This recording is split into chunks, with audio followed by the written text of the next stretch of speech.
A paz do Senhor, povo de Deus, sou o pastor Marcos André e esse aqui é o nosso canal Clube da Teologia, nosso canal aí de estudos da Palavra de Deus, também com foco para a Escola Bíblica Dominical. E vamos aí hoje aí então a mais um vídeo para a Escola Bíblica Dominical, né? Vídeo da lição de número 3, tá? É a nossa pré-aula para a lição de número 3 da revista da CPAD para adultos, amém? Vamos aí esse vídeo, tá? Mas antes de entrar eu te peço que deixe aí o seu like já no nosso vídeo, tá bom? Ou se você preferir, assiste um pouquinho e dá o seu like. Com certeza você vai gostar, vai amar esse trabalho, é um material excelente para ajudar você aí na sua aula, você que vai ministrar, você que quer aprender também, você pode ouvir essa aula aqui, chega lá na classe, né, com as suas perguntas, já bombardeia o professor, amém? Isso aqui é um material importante para a gente melhorar a qualidade da nossa EBD, né? Melhorar a qualidade da nossa Escola Bíblica Dominical.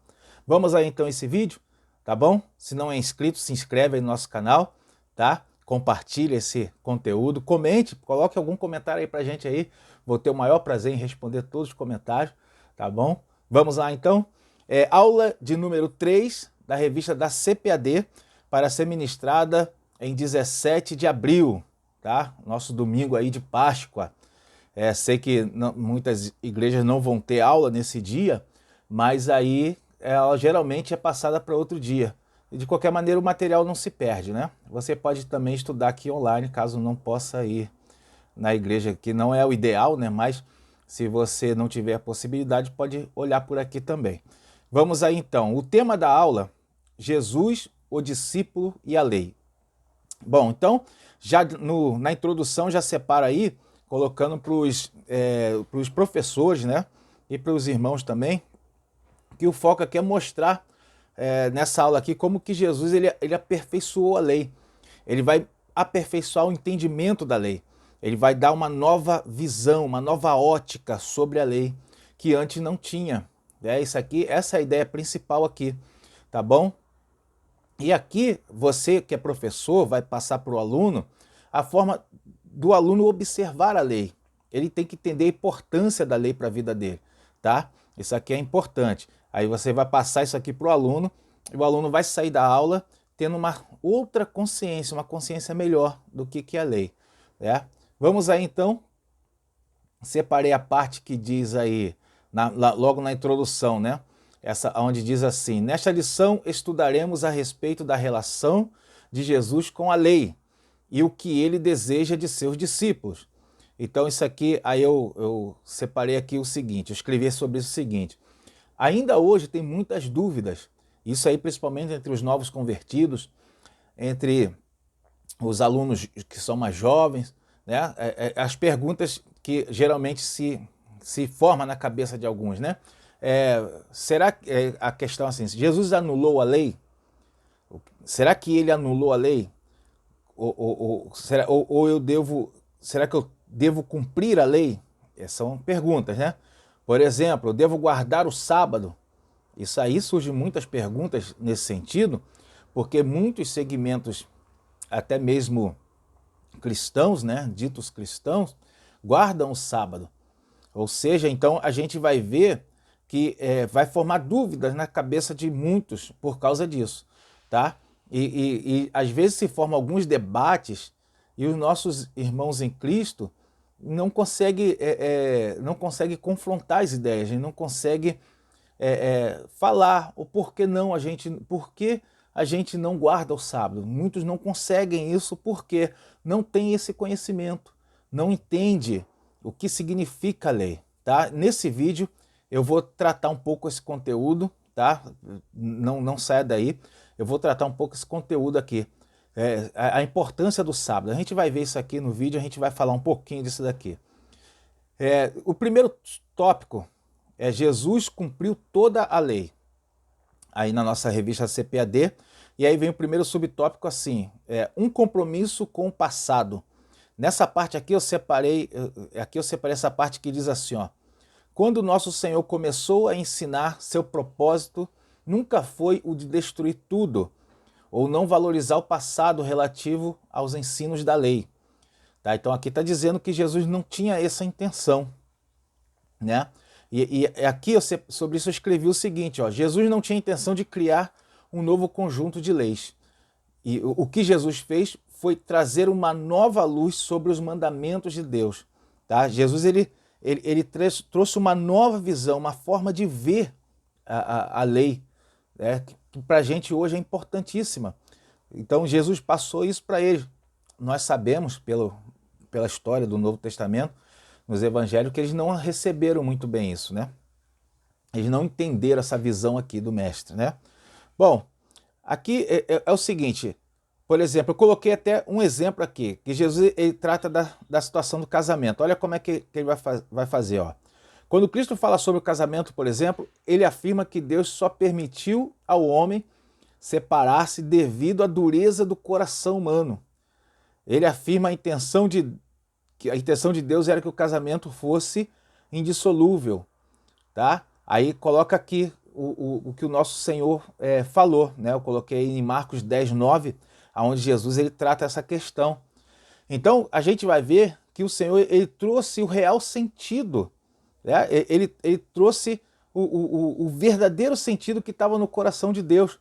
Quando, por exemplo, na lei o Senhor autoriza o ser humano a separar-se, né? Ali os judeus, ele autorizou eles a dar carta de desquite, de divórcio. Então a intenção de Deus, o seu Jesus ele deixa claro que a intenção de Deus o tempo todo era que o ser humano fosse casado com uma só mulher, né? O homem, né? Com uma só mulher, tanto a mulher como um só homem. Essa era a intenção de Deus. A poligamia não estava no coração de Deus. Deus apenas deixou que ele se casasse com mais, né? Praticasse a poligamia e também que desse a carta de divórcio pela dureza do coração humano. A gente vai ver que Jesus ele vai explicar o verdadeiro sentido da lei, né? Os motivos pelos quais algumas decisões foram tomadas, tá bom? Isso aí é um ensinamento aqui, né, sobre essa questão da lei. Eu até coloquei, vocês estão vendo eu falar assim, por exemplo, eu escrevi sobre isso, porque lá no nosso blog, o Clube da Teologia, eu fiz uma publicação, né, sobre essa aula, tá? Então você tem lá um subsídio que eu coloquei, tá? E aqui esse vídeo da pré-aula.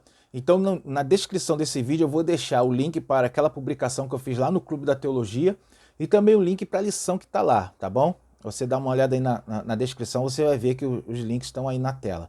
Bom, vamos continuando.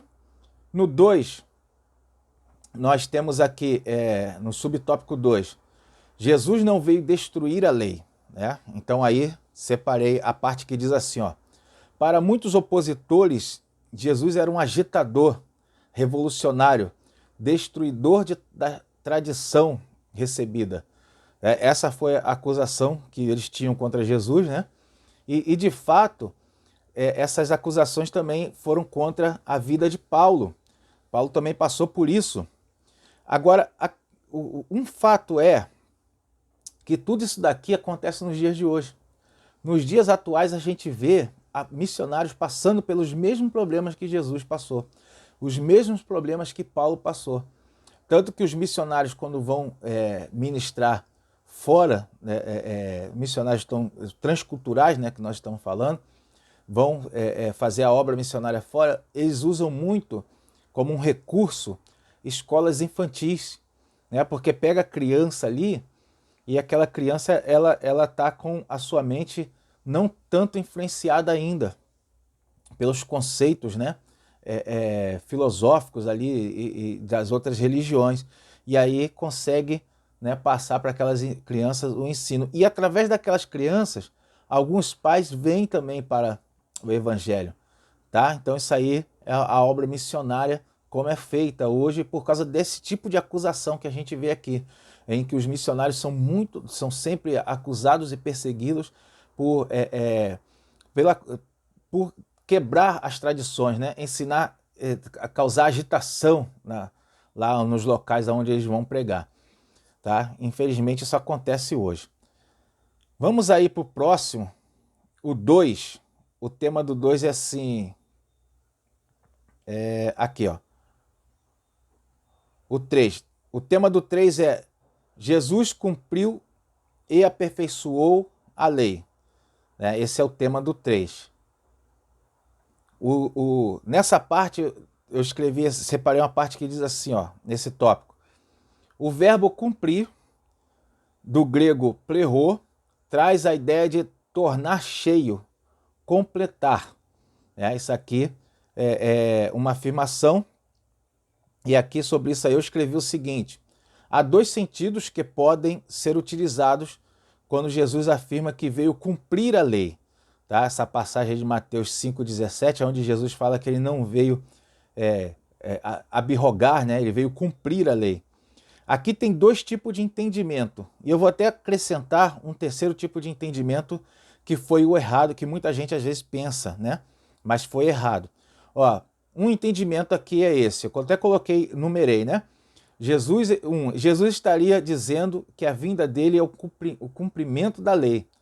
Ou seja, quando Jesus fala que eu vim cumprir a lei, ele poderia estar dizendo o seguinte: a minha vinda é o cumprimento da lei. Ou seja, na lei se prometia que viria o Messias, então ele veio, cumpriu a lei, né? Por isso ele estaria dizendo que eu vim cumprir a lei, tá? Por causa do cumprimento de uma promessa. E o 2, no segundo entendimento que Jesus teria dito, né? Jesus estaria dizendo que ele faria o complemento da lei, ou seja, ele daria o sentido completo da lei.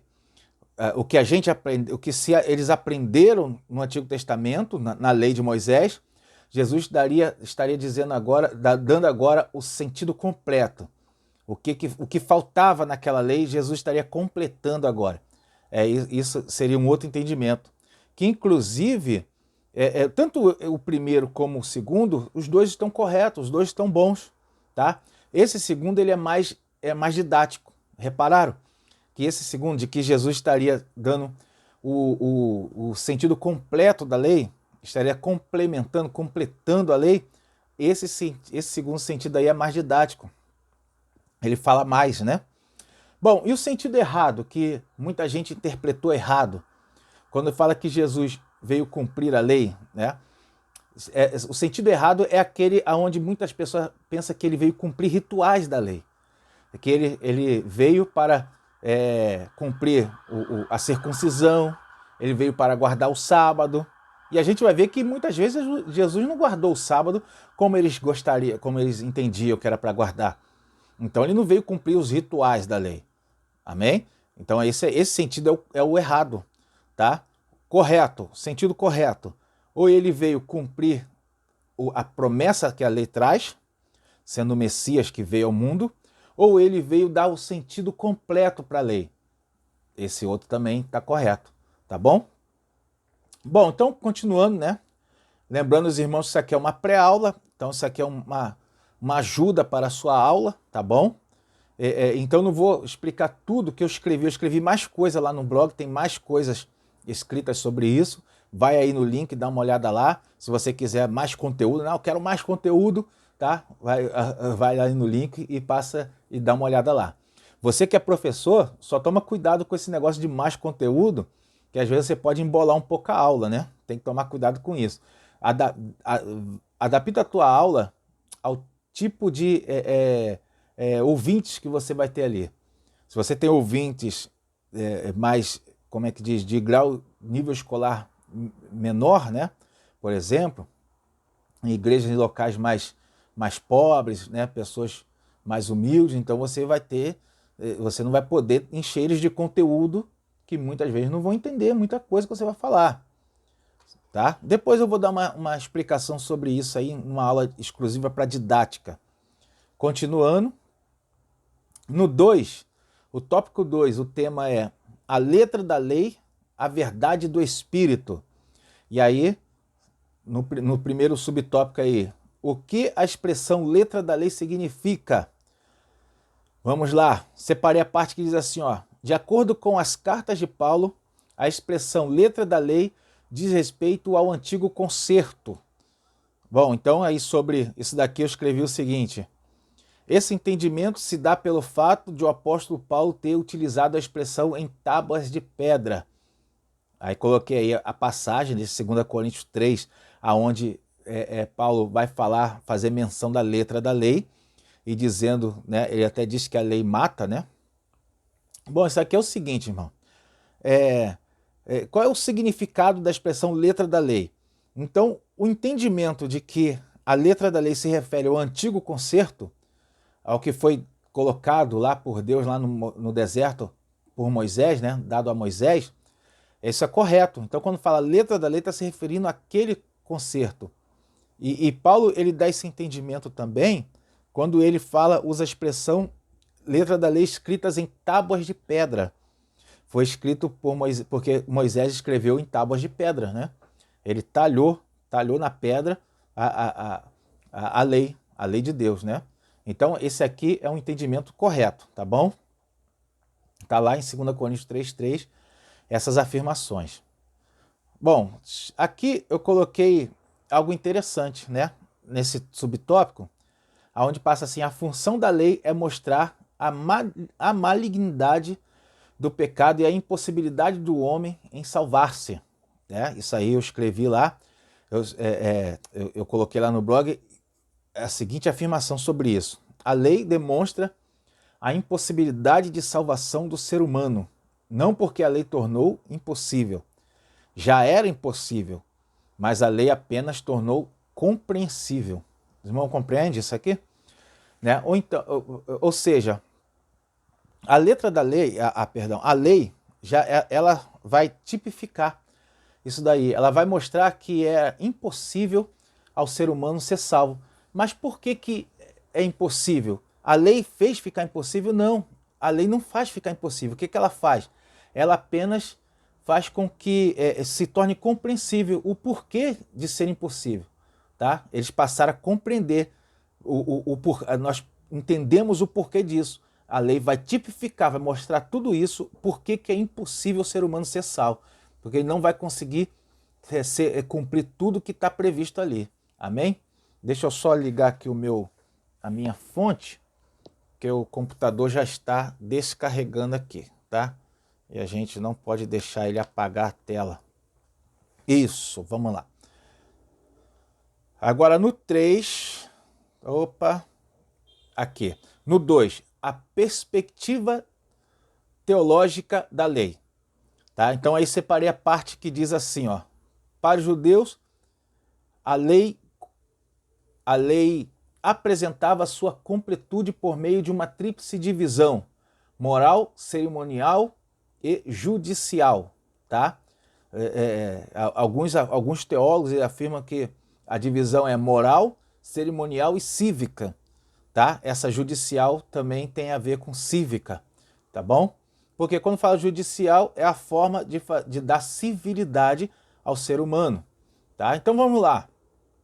Aí eu separei, dando uma explicação sobre as divisões, coloquei aí que na primeira divisão da lei, aqui está falando de perspectiva teológica, então é para a gente compreender a lei de uma forma teológica.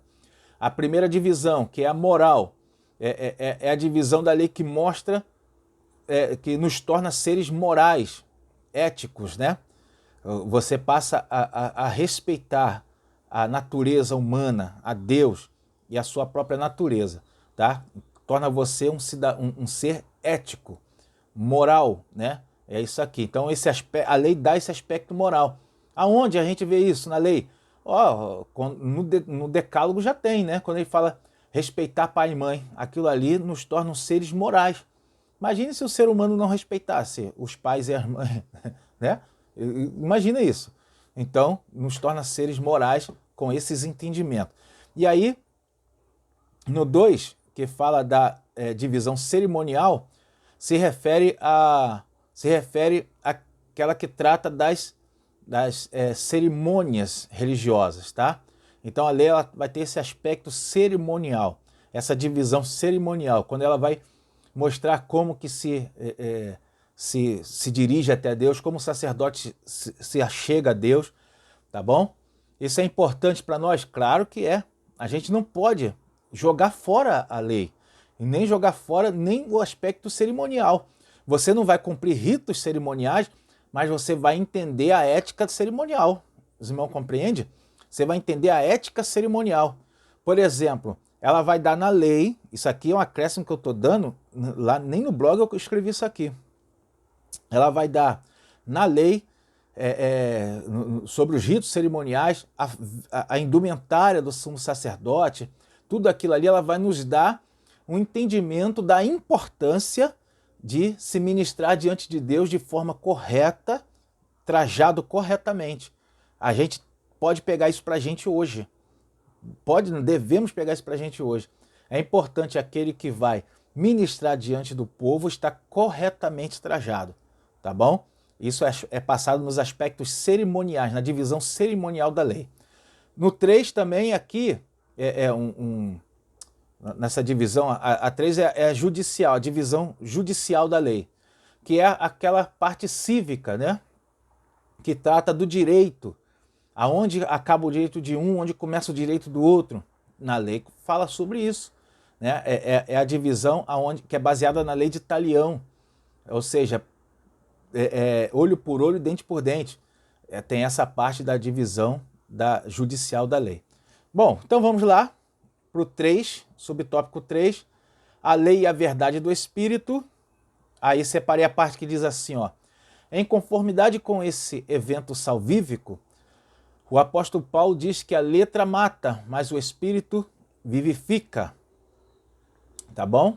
Bom, sobre isso aí eu escrevi o seguinte: de acordo com essa passagem de Paulo, entendemos que a lei mata, pois a letra que se refere ao apóstolo é a lei. Amém? Tá? Isso aqui é o seguinte: a letra mata, quer dizer, a lei mata, tá? Mas não é, ela se torna ruim porque mata, não é, a questão não é essa. Quando Paulo afirma que a lei mata, ele quer dizer que o que foi passado nos leva à morte. Como assim? Como assim? Vamos explicar isso aqui, tentar explicar isso aqui melhor, tá? Quando a lei, ela tipifica o pecado, ela nos condena. Porque quando ela fala não dará falso testemunho, ela já condena todos que mentem. E aí, o que acontece? A morte vem para o ser humano que mente, né? Quando ela fala respeitar seu pai e mãe, quando ela fala respeitar, adorar somente a Deus, tudo que a lei passa, que a gente não consegue cumprir, e é fato que ninguém consegue cumprir isso na sua íntegra, tudo que a lei passa que a gente não consegue cumprir nos leva à morte. É isso que Paulo está dizendo, que a lei, ela traz a morte no seu bojo, porque ela nos condena, tá? Mas ele está dizendo que o Espírito vivifica, ou seja, o Espírito Santo que veio sobre nós, que está em nossa vida, ele nos vivifica, ele nos livra da condenação da lei, tá bom? Porque embora eu não consiga cumprir a lei, mas o Espírito Santo que está em mim, que eu recebi porque eu criei no Senhor Jesus, ele me leva para o céu, mesmo eu não conseguindo cumprir a lei. Por isso ele fala que a letra mata, mas o Espírito Santo vivifica. Amém? Vou fazer um vídeo exclusivamente para isso, para a nossa interpretação bíblica, tá? Vou falar bem parecido com o que eu estou falando aqui com os irmãos. Então, você que está estudando para a Escola Bíblica Dominical, já pegou aí uma deixa já aí, né? Nossa interpretação bíblica que vai ser gravada ainda. Vamos lá no 4, então. O subtópico 4 fala, o tema é: qual é o propósito da lei para os discípulos de Cristo? É uma pergunta, né? E aí eu até recomendo você deixar essa pergunta aí para eles. Trabalha aí, ó, aqui tá, a pergunta é: a propósito da lei para os cristãos, né? Tá lá na lição essa pergunta. Aí você deixa os alunos, eles divagarem sobre isso. Se surgir um debate, deixa debater um pouquinho, e aí você vai entrar com a sua resposta, vai trabalhar. Você pode trabalhar, colocar mais perguntas, né? Devemos cumprir a lei? Né? Uma pergunta, você pode acrescentar essa pergunta aí também para eles, tá? Deixa eu ver aqui, tá, no 4 nós estamos. A lei serve para nós? É uma pergunta que você pode acrescentar, tá? Então você vai ver aqui que a lei, ela é importante para nós. Eu até escrevo isso mais um pouco à frente aí. A lei, ela tem importância para nós. Eu vou falar uma importância da lei, né? Para mim, para você, para todos os cristãos. Ela nos dá, assim, a base para a gente receber a graça. Porque se a lei condena, se a lei me condena, eu preciso de salvação. Amém? E se você não fosse condenado por nada, então você não ia receber a graça, você não ia achar que não precisa de salvação. Irmão, dá para compreender isso? Não é fácil, tá? A salvação só pôde vir porque a lei condenou o ser humano. Todo mundo só busca a lei, só busca a salvação quando ele se sente condenado de alguma forma, né? Isso é verdade. Bom, vamos para o próximo aí, o 3. O tema desse tópico, a justiça do reino de Deus. Aí eu pulei o subtópico 1, que o tema é quem é grande no reino de Deus, e fui direto aqui para o subtópico 2. Ah, irmão, por que você pulou? Porque, pastor Marco, por que você está pulando? Eu pulei um só, tá, irmão? Porque o que tem aqui, eu até vou passar a escrever lá no blog isso daqui, o que tem aqui não é assim, não encontrei tanta profundidade para falar. E às vezes, por causa de uma demanda de tempo, às vezes você precisa pular um ou outro tópico, aí eu recomendo que você pule esses, né? Tá? Mas eu vou dar uma explicação sobre isso também lá no blog, depois colocar melhor lá, né? Bom, vamos aí no 2, subtópico 2, a justiça do reino de Deus. Separei a parte aí que diz assim, ó, gerou orgulho pessoal e confiança nas próprias ações dos judeus para justificarem a si mesmo. Tá? Isso aqui é o seguinte, os judeus eles tinham essa falha com eles tinham um orgulho pessoal. Eles achavam que só eles tinham a salvação, só eles poderiam desfrutar, tá, dessa posição de filhos de Deus. Então, eles colocaram isso no coração deles. E isso fez mal para eles. Por quê? A partir do momento que você cria um orgulho por causa da religião, isso aí vai aumentar o seu ego e isso não agrada a Deus. Porque quem esteve lá no céu orgulhoso desse jeito foi expulso de lá e que foi o próprio Satanás. Imagina a pessoa ficar com um comportamento igual ao de Satanás. Será que Deus vai receber essa pessoa? Bom, vamos lá. Eu também escrevi sobre, nesse subtópico, eu coloquei a parte que ele fala assim, ó, o sacerdote e o levita que firmados numa justiça própria, não atentaram para a aflição do próximo. Aqui se referindo à questão do samaritano, né? Onde um homem, Jesus usa a parábola, né, de um homem que foi espancado ali, ficou quase morto no chão. Passa o sacerdote, passa o levita, né, e só um samaritano é que vai ajudar aquele homem. Aí a gente vai ver um negócio aqui interessante. Jesus já tinha falado do fariseu, tá, e o publicano, na questão da oração, aonde o fariseu ficava falando, eu não sou igual aquele publicano, né? E o fariseu não volta justificado, o publicano sim. E depois Jesus usa sacerdote, o personagem, e o levita. O que esses três têm em comum? O fariseu, o sacerdote e o levita. Os três eram religiosos. Religiosos ao extremo. Trabalhavam diretamente no santuário. Então a gente vai ver que essa questão religiosa pode subir ao coração do ser humano. E aí é que está o problema. Não podemos deixar que a religiosidade corrompa nosso coração, nos encha de orgulho. Jesus está dando um alerta sobre isso. Devemos praticar a humildade do publicano. Não precisamos ser igual ao publicano, né? Não precisamos ser um pecador, por exemplo, igual aos pecadores, mas devemos ter a humildade de reconhecer que estamos errados.